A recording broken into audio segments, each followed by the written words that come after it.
Hello, and welcome to this episode of Portal's Podcast, an extension of the Emergence CreativeSpace. This is part 2 of a 3-part conversation I had recently with Lisa Adams.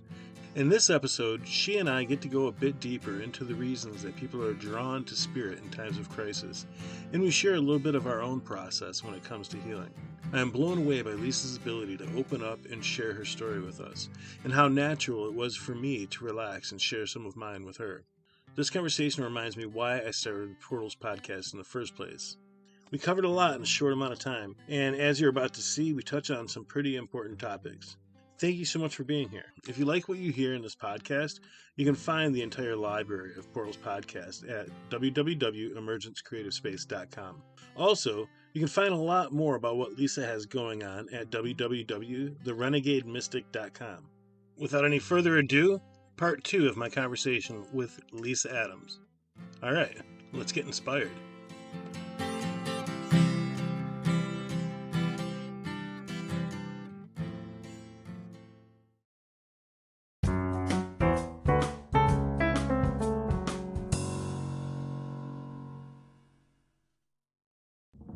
You're listening to Portal's Podcast, an extension of the Emergence CreativeSpace. Listeners are transported into the hearts and minds of some of the most inspired creators, producers, artists, and activists around. Portals is a platform and a spotlight on people, organizations, businesses, and more who are the unsung heroes making a huge impact on the lives of others. My name is Scott Love, and I will be your host on this journey into the powerful world of intention and conscious creation. I am an activist, an entrepreneur, and a visionary. Over the years, I've made some incredible relationships with a lot of truly epic people. Many have helped inspire me and have guided me on my journey. I believe they'll help you as well. Here's what's up. We are a people in transition. The choices we make now will affect lives for generations to come. Our choices will be our legacy. I want Portal's Podcast to be a go-to resource for those who are searching for solutions and to help us move us all forward. Thanks for being here. All right, let's get inspired.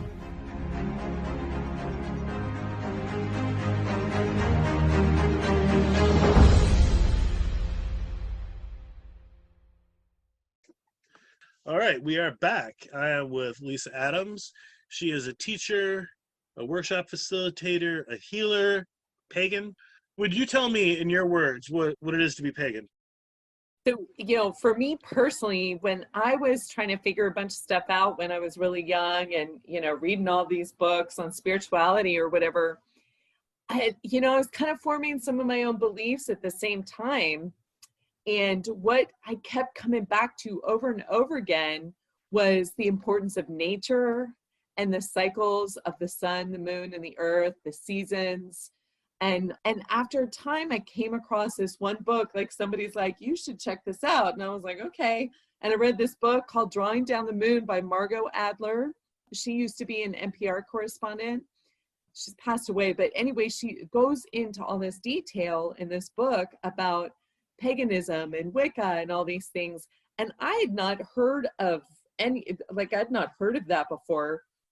And I read the description towards the very beginning of the book about what these people believed. And it had to do with honoring the cycles of nature and the sun, the moon, and the earth, and how intrinsic that is to our lives and how we live. And that nature is our biggest teacher. Everything that nature does is a reflection of how to live, how to be.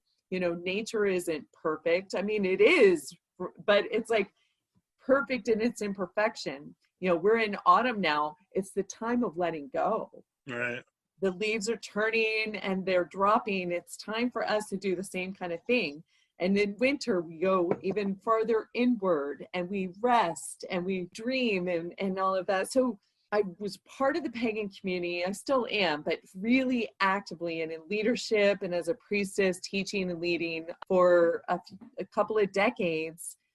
And then now that I'm kind of doing more of my own thing, I've come to the term animist or animism, which basically is very similar. It means that there's a spirit and a life force energy in all of nature. And there's something about that to be respected and to learn from, to commune with. And also there's a reverence that I have for all of it. So a lot of the way I live my life is really paying attention to all of those things and understanding that in the springtime, we're sort of sowing seeds of intention for what we're creating in our lives, even if we're not actually, putting seeds in the ground. But in agrarian society, that's what people were doing. And that's so much a part of how they lived and how important it was that everything thrived and the cycles of nature. They had to honor that and they had to live their lives around that. And now so many people are cut off from it. Like most people wouldn't know what phase the moon is in right now, or even what sign the moon is in right now. And you better believe I know. And not only do I know, I can feel it in my body because I pay attention. It's after cycles, after many cycles, you recognize these things. But like anything else, it takes practice. I mean, yeah, our bodies are in tune. Like I can definitely feel when a full moon is coming, and I can feel the fullness of it. And I can definitely feel when a new moon is coming and how things are opening up. And I know that, like, I've always thought of when the full moon is happening, that's when you get active. That's when you write your lists. That's the full moon of illumination. You get to see things. When you're meditating, things become more clear. And then with the new moon, that's when it's like quiet. That's when it's still. That's when it is, like I said earlier, open. And you can actually really have to see. It's more feeling kind of a thing. And that's fantastic. How does your pagan spirituality affect what you teach and how you teach? Well, everything in my life, my business, everything, the way I live is centered around my spirituality and my beliefs. And so it occurred to me, I think back around like 2012, that all these things that I've been passionate about and learning about and living are like, I could probably make a living at it, or like, wow, I could make a living at this. So I had already been doing some teaching and stuff, and I'd already been kind of doing some self-employment with teaching and doing healing work or whatever. And I realized like, I'm so dedicated to this, and this is my path. And I've been in it since I was just about 16. Like shortly after 16, I started getting interested in all of it. Nice. And taking classes and workshops. I even have a degree in religion. I'm an ordained minister, That's cool. So I had the bona fides also to back it up. A few years ago, it was like 5 or 6 years ago, it occurred to me that the things that most pagans do and celebrate and honor and practice, that everybody needs those things. Because people are cut off from it. And I started getting this really strong sort of internal drive towards stepping out of the comfort of that community, that close-knit community, and bringing magic and ritual and animism and that understanding, the spiritual understanding, bringing that out to more people, more mainstream, or people that were spiritual but didn't necessarily know what they believed. Right. And I don't proselytize. I just, I teach tools, and I offer, I offer ways of seeing things. And like this weekend, I'm teaching a day-long workshop on ritual and sacred ceremony, because those are tools for healing. They're tools for making or honoring shifts in your life. It's a way that you kind of broadcast your intentions to the universe and get the universe on board with helping you. Very nice. What did you say the name of the workshops were? So the workshop I'm teaching this weekend is Sacred Ceremony and Ritual 101. I have a lot of different offerings and things that I teach. And so what I'm actually up to, and part of what COVID has afforded me the opportunity and the insights for, is I'm creating a membership site, therenegademystic.com, with different tiers of membership for people that are interested in astrology and readings and ritual, for people that want to deep dive into all the mystical stuff. I have come to realize, like what I was saying earlier, like I don't follow the rules of society. It's not like I'm out there breaking the law, but I just, I'm not following the same grooves and paths. And part of the way that I do that is by using the technology of ancient esoteric wisdom. Okay. So that includes astrology and tarot and ritual and animism, and could even be things like the Kabbalah. And I've always been really into Hinduism and the Hindu pantheon and yoga and teaching all of that too, meditation. Here's what's amazing is that I've touched a lot of these different paths. I've always been really fascinated with spirit, going back to when I was a little kid, and a lot of really awesome occurrences that happened and experiences I had kind of coincided with these bad things would happen to me. It was like it was weird. It was like in clusters. It was like something traumatic would happen, and then spirit would present itself in these really cool ways. Although I was young, I didn't know it was spirit presenting itself. It was ideas or thoughts or concepts that I had, that when I grew up and I started talking with other people, found that they also had this same kind of experience. You know, I rebelled against Christianity when I was real young. I think what it wasn't the concepts of Christianity, it was the people that I was rebelling against. You know, the way they acted and the way they treated people within their own church. And I recognized it. Like, my mom used to send me to Sunday school, I think just to get me out of her hair, and I went to this Baptist church. And even then, and again, I wouldn't have known the language, but they were pretentious against people in their own church. I'm more spiritual than you, and it's just, I'm more connected to God. It was like this fucking contest of who could be the most closest to God and who can demonstrate that and who can say the right words. And then I knew damn well that they didn't talk like that when they were in their house. And when I went over to hang out at my friend's house, Dad wasn't talking like that. So it was just really, really clear to me. So spirituality, the point is that it had me look for other things: Hinduism, Buddhism, Hermetics, a little bit of the Kabbalah I've looked into, starseed information, paganism, all of it. And I look at spirituality as kind of like a salad bar. You have all these different things. You can eat nothing but carrots if you want, but I'm telling you, you put a little bit of celery next to that those carrots, and then some peas, and you put a dressing on it, and it's really good. So let's talk about something people can do right now. Anybody who's listening, who may be having a hard time, who may be feeling anxious or just maybe numb. Numb is a big thing right now too. Numb and just blowing through life one day after the next. How many bowls can I hit today? Whatever it is they're using for these coping mechanisms that are not healthy. That ceremony and ritual that really triggered me, because I think a lot of people may be missing ceremony and ritual in their life right now. So what are some things people can do? I always start with some of the basics, the things that we already know but don't necessarily put into practice because we don't realize the full value. So that's things like taking care of your body and your health with rest and good foods, and like not junk, not like processed foods, but like actual foods, drinking all the water, moving your body. Movement is one of the keys, and this one is really undervalued. This is the key to that like word that we hear all the time called embodiment. If you move your body in joyful ways, but just at least moving your body, like, you don't have to go punish your body at a gym or with weights or anything like that unless you really love that or it feels good to you. But you can dance, you can walk outside, you can do yoga, you can do fun things. And when you're moving your body in new and different ways, that forms new neural pathways in your central nervous system. And when we have those new pathways, we are literally creating new ways of being.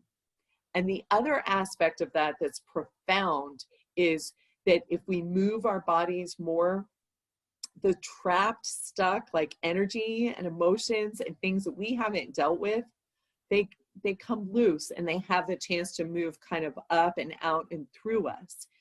The reason most people numb out is because the world is overwhelming and people are more sensitive than we realize. We don't realize how sensitive and empathic we are, and that we're being bombarded with things coming at us from all over.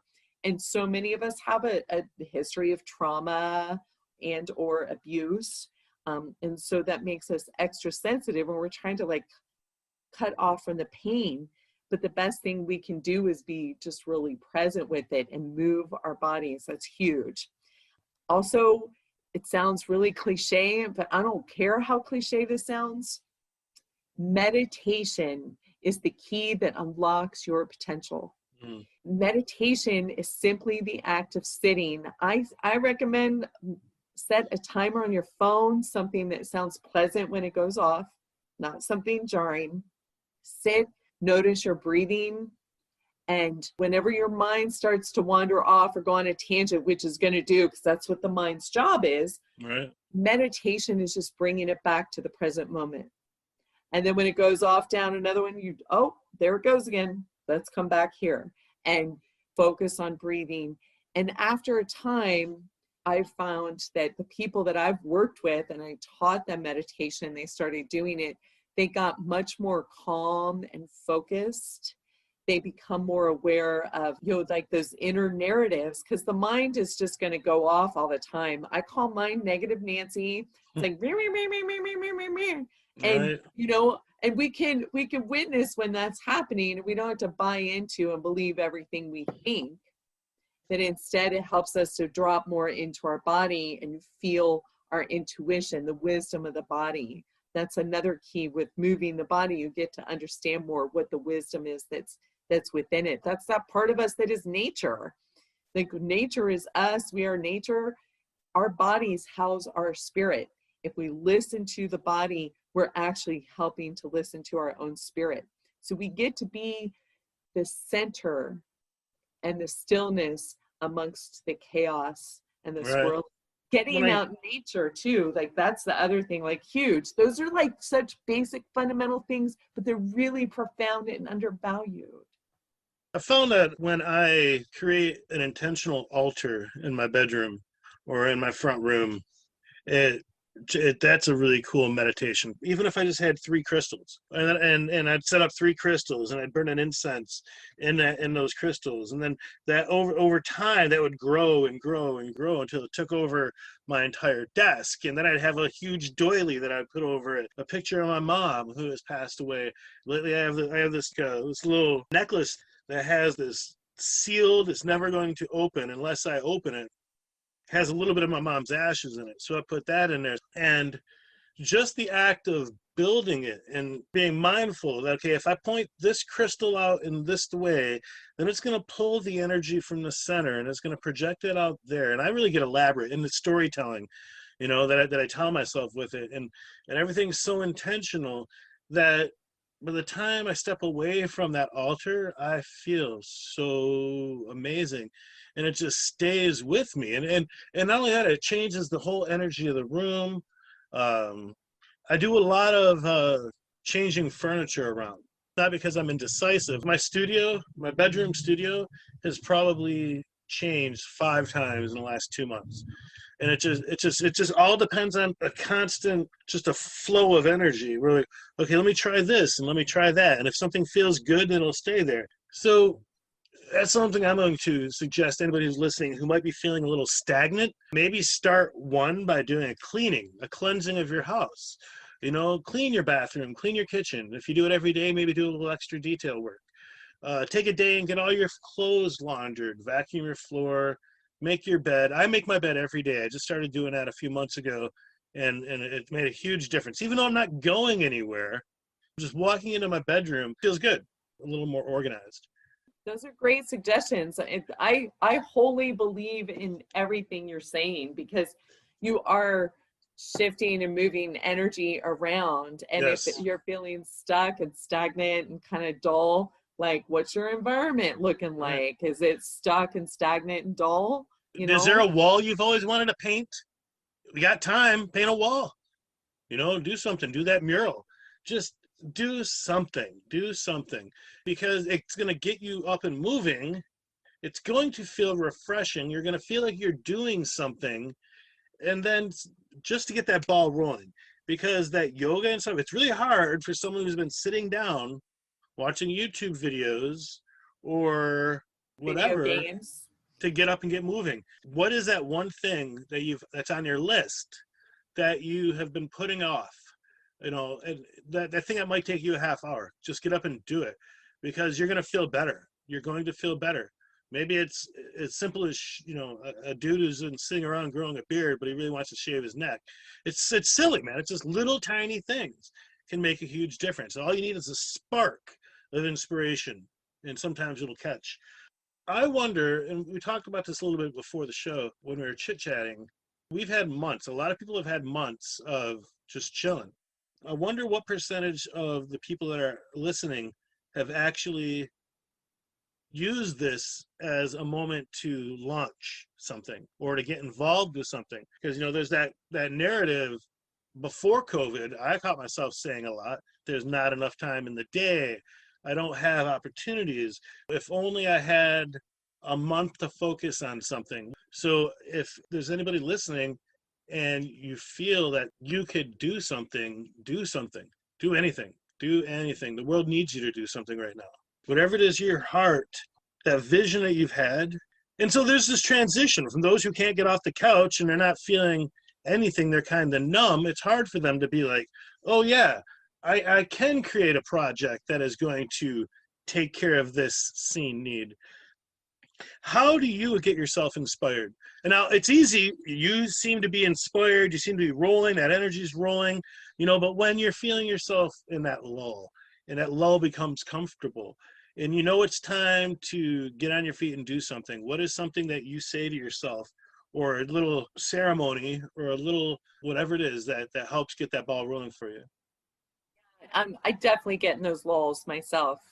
So I'm not immune to that, but I do feel like I have tools and things that work for me. And so honestly, I keep my home is a temple. It's a dedicated space. So I keep my home really clean and organized, and it's full of altars everywhere. And I have a healing studio and everything. Even though it's like clean and organized, I can tell if I haven't vacuumed in a couple of days or something. And so I'll like open the windows and vacuum and kind of straighten and organize a little bit more, and go through maybe with sage or something and light the sage and do the smoke clearing of the space and neutralize the energy, move the energy around. So that's one of the things that I do pretty regularly. I call that just good psychic hygiene, because we've got to really take care of our, I like that. Yeah, we've got to take care of ourselves on an energetic level. So like energy hygiene, psychic hygiene, very important.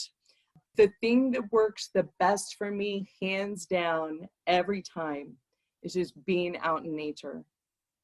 You know, where I live, I'm blessed. I can go and hit a trail and be in the national forest in no time. You are blessed. So, that is awesome. Yeah, so I get out in nature, and when I do, I always kind of send my little spirit up, and I just say, hey, I'm here. I love you. Thank you. I want to commune. I'm open to any messages or beauty you want to show me, and here I am.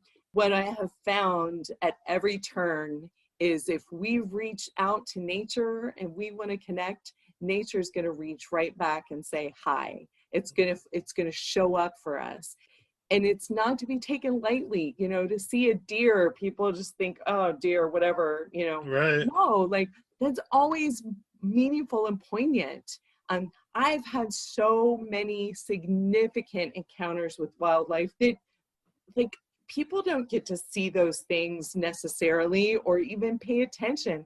I count hawks when I drive down the highway. I'm just counting them and counting them. And most people are really unaware that they're even sitting up in the tree right there, or that they just flew right over your head. That was a hawk. Didn't you see that? You know? Right. So that's my big one is getting outside.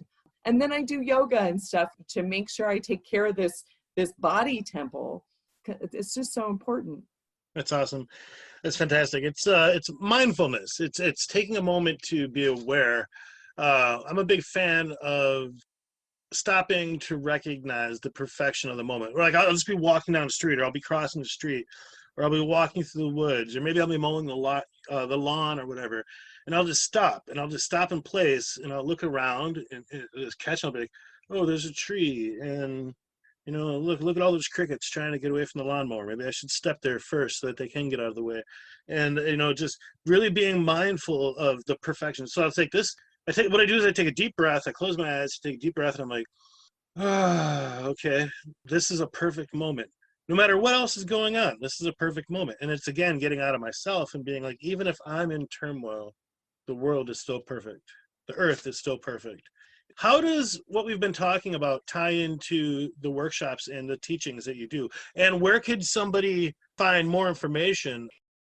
I'm definitely on Facebook and Instagram. You can look me up as Priestess Lisa or Lisa Adams, the Renegade Mystic. You can look me up in those ways, and I put out information. And I don't just put out like information about what I'm doing. I put out a lot of actual like writing and content that I create in part because I witness what's going on. I feel into it.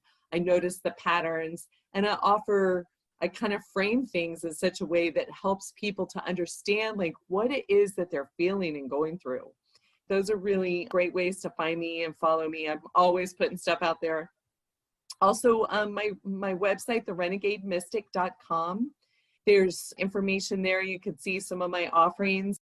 But when I'm teaching and when I'm working with people, I'm helping people to understand the reasons why things happen and to reframe, just as I was saying, to reframe things in a spiritually meaningful way so that people can understand and derive meaning out of the consequences or the situations or the issues that they're dealing with, and how to find the healing or the meaning or a different understanding and perspective, because they might have that narrative going on in their brain and making meaning like so-and-so is a jerk, when maybe so-and-so is, yeah, well, I'm putting it kindly, but, but maybe so-and-so is dealing with a lot of pain or has some issues in their life, or maybe they've been a victim of abuse and they've never gotten any help. Like, you just don't always know. I help people to look at things differently. And if they have had a difficult life and they've got things that they're still sort of trying to heal or work on, then sometimes people enter into coaching with me. Usually I like to work with people for a good 6 months or so. I guide them through a shamanic journey of soul retrieval, where I'm not doing the soul retrieval like most shamanic people would do. I am guiding them in retrieving their own soul pieces. They get to go back through their timeline and they get to look at the things that happened that caused them pain or angst that they might still be dealing with in this day and time. They get to look at it from a different perspective. They might get to edit whatever the situation was that caused them. Rewrite the script. Yeah, they do. And they get to take that part of them that was sort of left back into that traumatic situation, and they get to bring it back in and become more whole. And it takes time to do that and to integrate. And then I also teach them some tools along the way with how to better deal with things as they navigate through day-to-day stuff. You mentioned soul retrieval. Back in the winter that goes from 2011 to 2012, I had just gotten back from Sedona, created this event there called the 11-11-11 Gathering. And it was a powerful experience for me. There was a period of time, like trial and error, ice and fire. It was just so much that was learned. And so my mind was blown open through that experience. And then the event happened, and the event was amazing. It was powerful for myself and for so many other people. And that was really the seed that planted everything I've been doing since with 3DL. But after that, I went back to Detroit with no money, right? I went back with no place to live. I had a suitcase full of clothing, and that's all I had. I had what is called the dark night of the soul. That wasn't the first, and it wasn't the last, and hopefully it's not going to be the last, because I've actually gotten to enjoy the dark nights of the soul a little bit. So the thing is that I came back, and the deal I made with this friend of mine was I was going to get his house ready to be rented out, and I was going to rent out rooms for him. It was kind of the house definitely needed some work, painting and cleaning. And so I rented out a room to this dude. He was a spiritual practitioner. He did soul retrievals and soul cleansings. And after a few months, at first he didn't want to for some reason, I think he was, I don't know. I'm not really sure what his reason was. I'm not going to put words in his mouth. But eventually we did, and it was profound. But man, it lasted a while, and it was in a couple different parts, like part 1, part 2, part 3, all within the same day. But when it was done, I was just drained. It was just drained 'cause it was emotional, and it was physically, I could feel the changes taking place in my body. And that was the start of that soul retrieving moment. It was like soon after that the message about 3 days of light came, and that I shouldn't judge what's going to happen based on what had just happened in Sedona. It was a gathering of light workers and light beings, and there was people from all over the world that showed up, and Sedona's already a pretty powerful joint. That event, it got turned to 11. There was other events going on in Sedona, but I was a vessel that brought in that aspect to it, to the 11-11-11 experience in Sedona.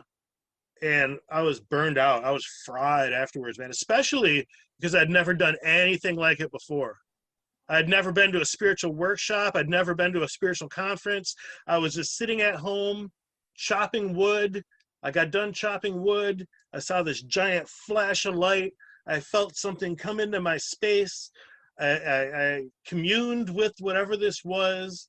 And then from that moment forward, all these amazing things started happening, one right after the other, after the other, after the other. And next thing I know, I'm telling my stepdad that I'm thinking about going to Sedona and for creating this gathering. And he's like, all right, how much money do you have saved? I was like, nothing. So he gave me $500. And yeah, right? Fuck yeah. He's a good dude, man.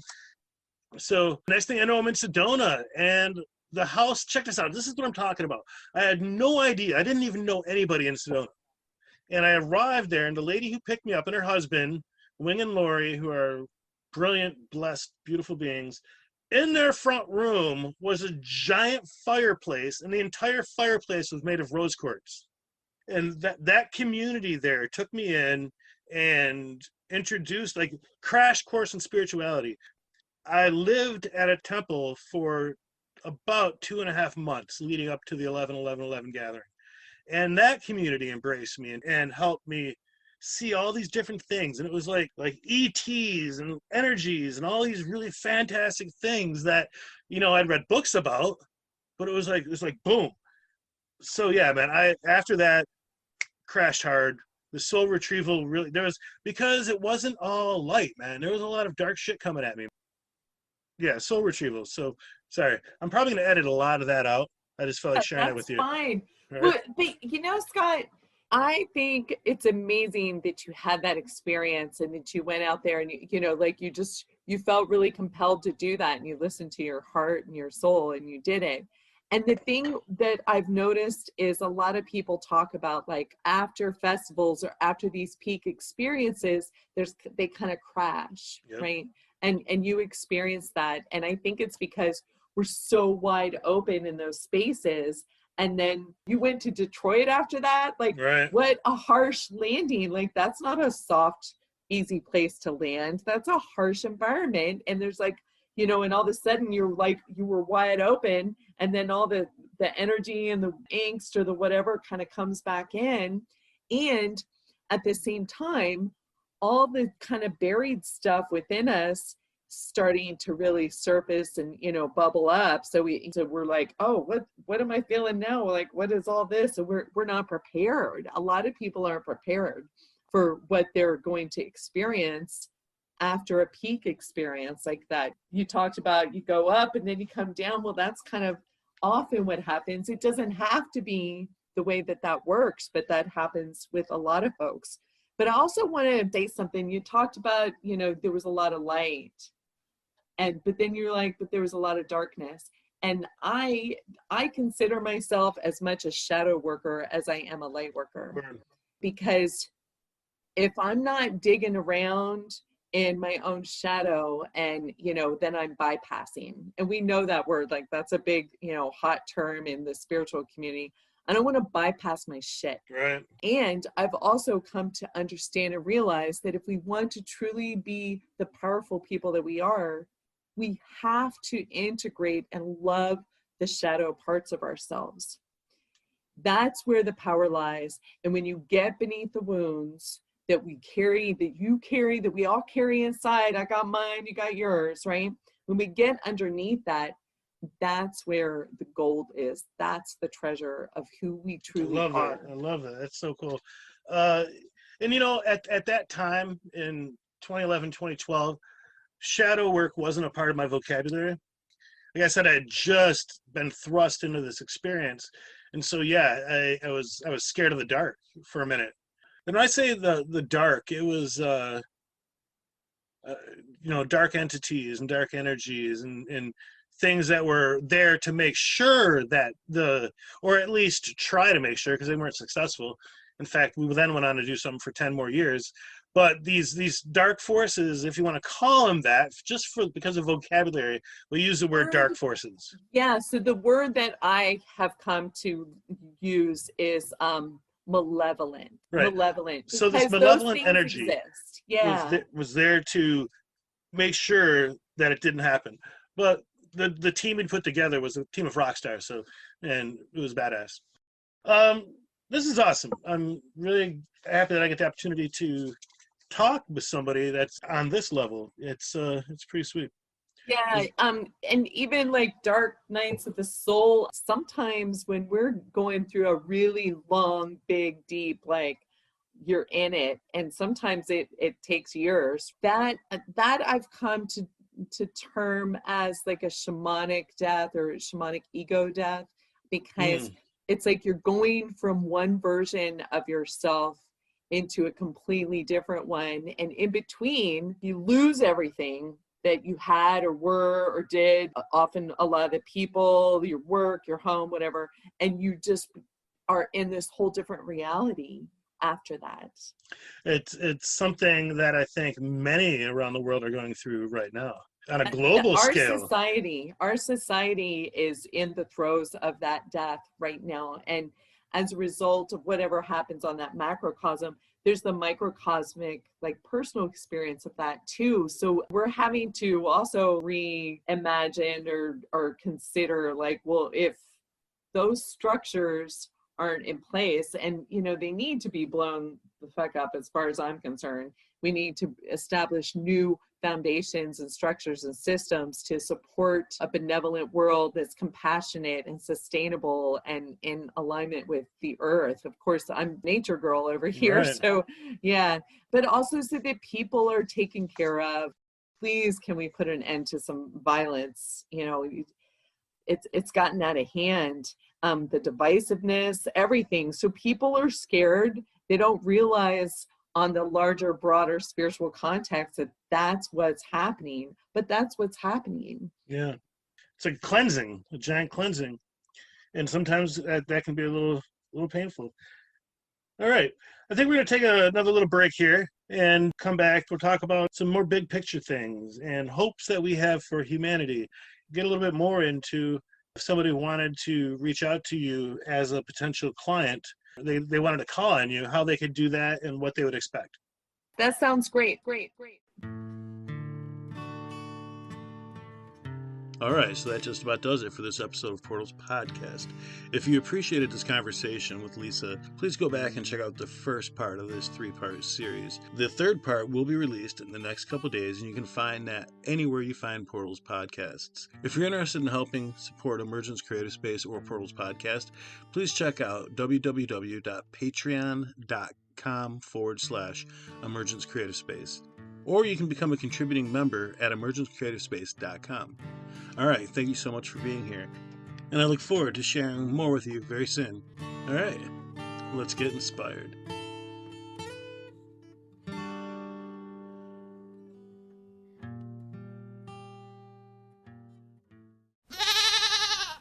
Oh, thank you.